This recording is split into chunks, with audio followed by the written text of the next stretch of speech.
tuve oportunidad de Buenos días, escucharlo. perdón, pero buenos días primero que nada. Buenos días, muy buenas, ¿cómo están todos ustedes? Bien, Qué bueno, Eduardo. No, pues mira, sí, yo creo que tiene razón de que estos factores que han podido impulsar la economía en este tercer trimestre del año, pues van a tener algún tipo de impacto el próximo año. Y además, me parece a mí que se siguen mostrando todavía los problemas pues de la falta de inversión ya secular que hemos venido teniendo ya durante muchos años. Y que por lo tanto, si bien pareciera como que al final de este periodo las cosas están mejor, si uno ve el conjunto y uno ve pues digamos, desde el 2018-17, pues vemos que todavía no estamos recuperando los niveles de producción y obviamente de Producto Per cápita en prepandémicos, o estamos ahí apenas, ¿no? En la parte no per cápita, sino en la parte total. De modo que, pues, sí, yo veo con bastante, pues, pesimismo, digamos, o sea, no que no va a seguir creciendo, hay algunos factores que están ahí, pero cuellos de botella importantes, como por ejemplo el energético no se ha resuelto el problema energético con lo del TEMEC, y si bien habrá empresas que quieran invertir por la cercanía con México, que sí los hay desde luego, y ojalá sigan habiendo, yo creo que están suponiendo que el tema energético se va a arreglar de alguna manera.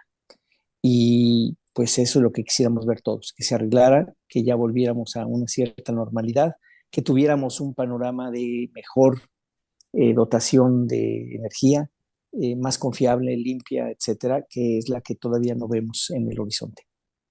porque bueno, ya reitero algunos elementos que he mencionado, no sé si contigo en ocasiones anteriores, pero sobre todo con Ernesto, con quien tenemos una comunicación muy fluida, muy constante. Eh, el asunto, la Secretaría de Economía lanza una especie de orden en la atención de los diferendos energéticos con Canadá y con Estados Unidos, ¿no? Dice, a ver, así vamos a atender las diferencias. Yo esperaba yo no esperaba nada, primero que nada, ¿no? Pero bueno, si hubiera existido a mí se me hubiera sido razonable que eso sucediera al mes, 15 días, a los 21 días de que la secretaria toma posesión de la secretaría, ¿no? A ver, ya le entendí, ya me explicaron, ya me puse de acuerdo con mis socios y así vamos a atender el asunto. Ya acordamos atenderlo así, pero no tanto tiempo después. O sea, eso quiere decir que apenas le van entendiendo cómo está el desbarajuste que tenemos. Y ese asunto, bueno, pues sí se va a resolver y ya sabemos cómo se va a resolver, sin ser clarividentes, ya sabemos que nos van a zumbar, vamos a perder ese panel, lo vamos a perder y nos va a salir carísimo. Y a eso le Carísimo. agregamos el asunto del maíz. Sí, mira, y además agrégale, Eduardo, los litigios individuales, no los de Estado, que son los que estás hablando ahorita con el TEMEC.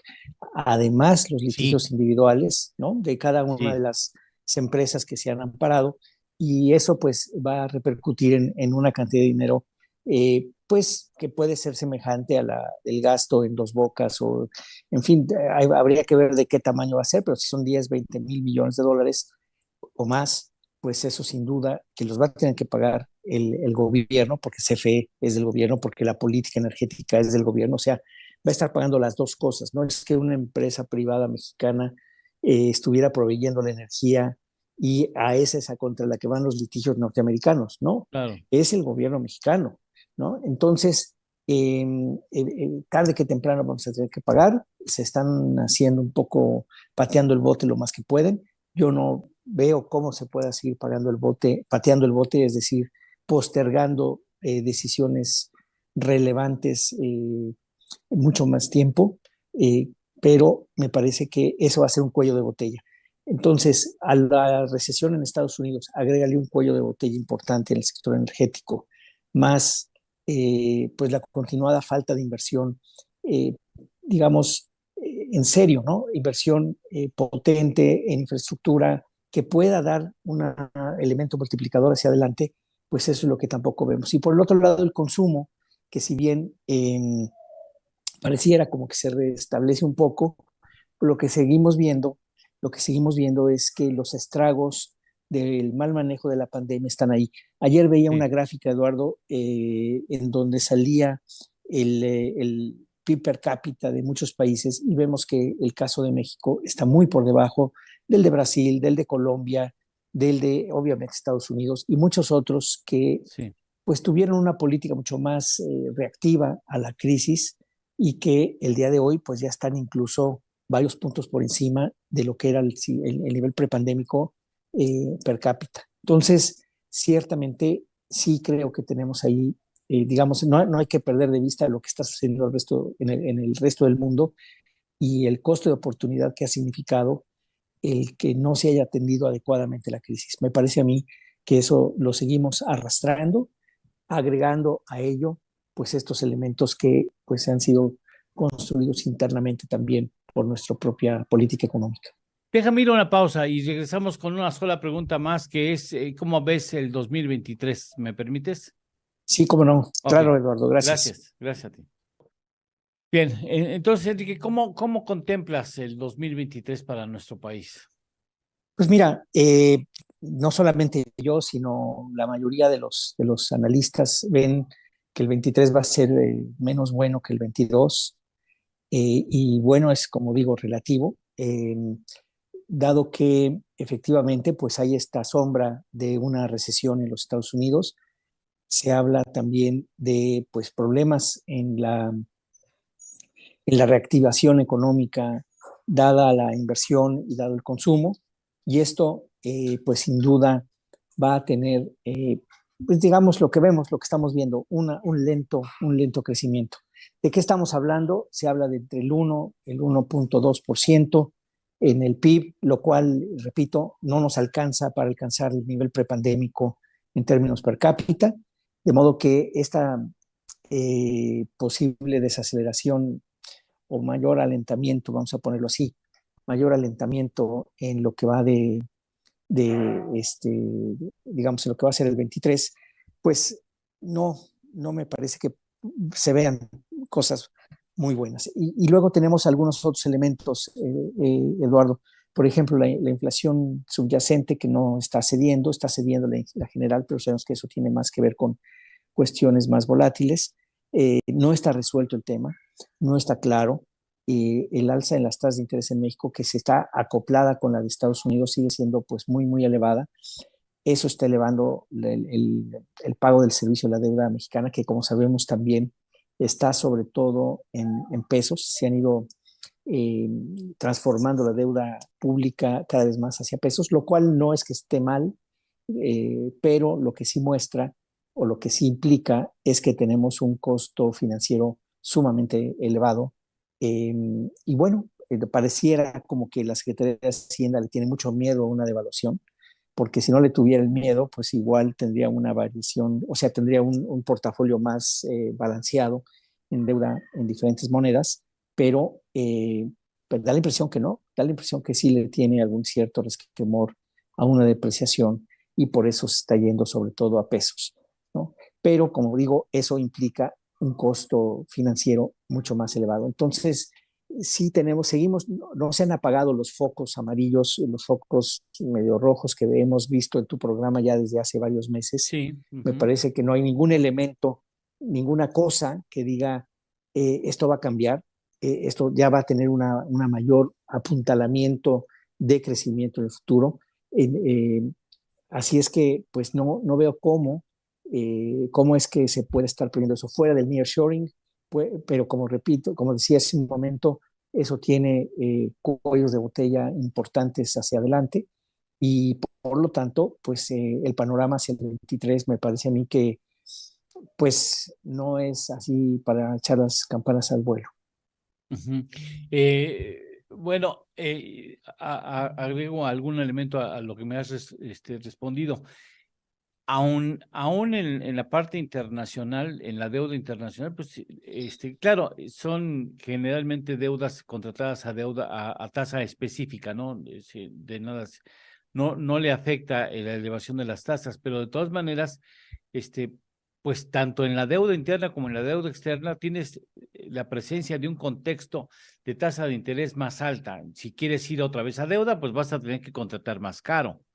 Sí, No, o sea, de todas maneras, el asunto de las tasas de interés te pega por la internacional y por la nacional, por las dos partes te llega a pegar, perdón.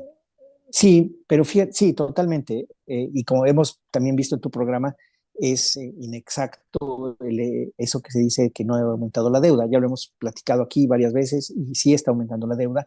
Es lógico que esté aumentando la deuda porque los ingresos no están creciendo a la velocidad que los gastos. Hay gastos ineludibles que están aumentando, eh, además de ciertos cambios en la política que llevan justamente a eso.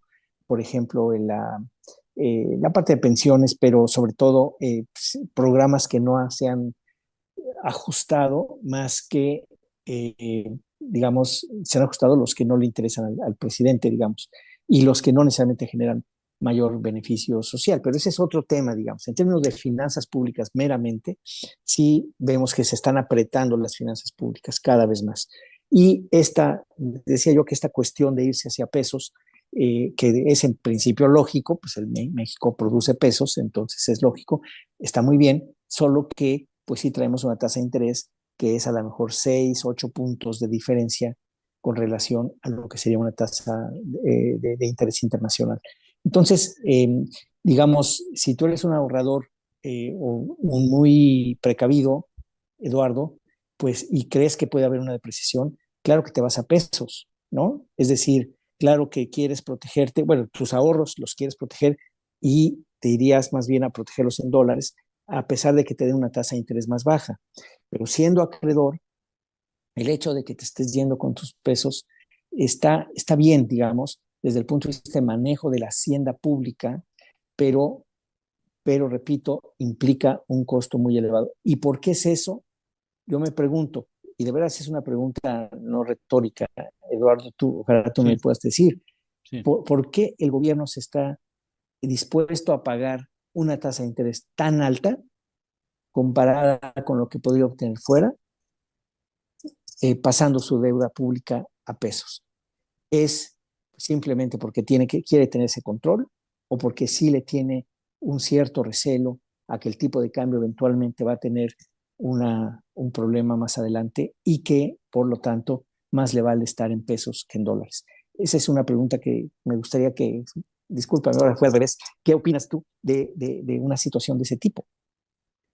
Bueno, ya retomando tu observación que me parece muy oportuna, creo que el presidente no quisiera pasar a la historia como un presidente que devaluó y que Uh -huh. acabó siendo como los presidentes neoconservadores a los que critica, que en la parte final del sexenio acabaron siendo evidenciaron su desorden y su manejo poco pulcro de la estrategia económica, como Salinas, por ejemplo, que al último le deja un paquetote al inicio del gobierno de Ernesto Zedillo, o otros presidentes.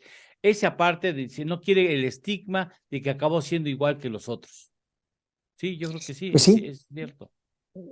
va por ahí y fíjate lo que eso significa es entonces que estamos teniendo que contratar deuda en pesos porque hay una cierta desconfianza de que el tipo de cambio aguante. Entonces, no sé, a mí sí me llena de inquietud esa situación. Entiendo lo que mencionas, yo también creo como tú, que el presidente que devalúa se devalúa, lo tiene Sí, sí, marcado en sí, su no, no quiere cabeza, pasar a ¿no? la ¿Te historia. Él acuerdas? está pensando en la historia del país y cómo va a quedar inscrito en la historia de México.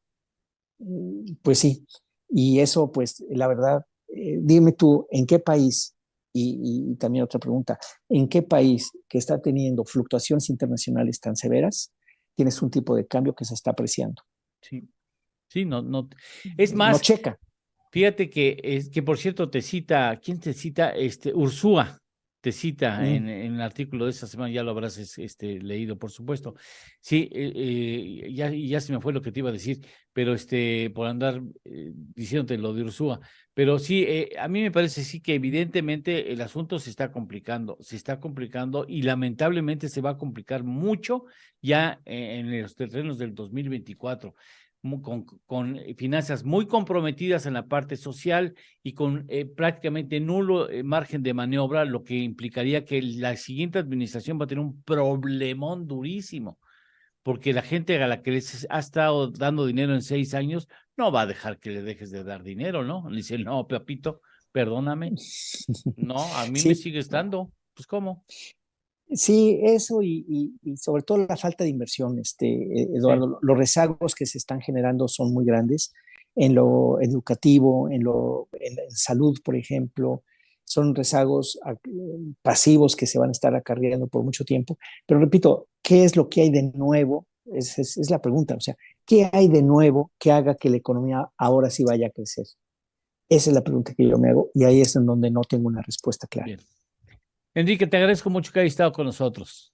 Al contrario, muchísimas gracias, Eduardo. Qué gusto saludarte y bueno, lo mejor de Igualmente. lo mejor para estas fiestas navideñas, para ti y todo el equipo. Un abrazo de todo este equipo a una persona que nos ha ayudado siempre y que ha contribuido de manera muy importante a que entendamos la cosa económica nacional e internacional y su impacto en nuestro país. Muchas gracias por todo lo que Al nos has contrario, ayudado en este año y espero que también disfrutemos en el 2023 de tu apoyo y de tu por favor. generosidad. Muchas gracias, ¿eh? Al contrario, gracias a ti y a Buen todo el año, equipo. muchas gracias. Buen año. Hasta luego. Gracias.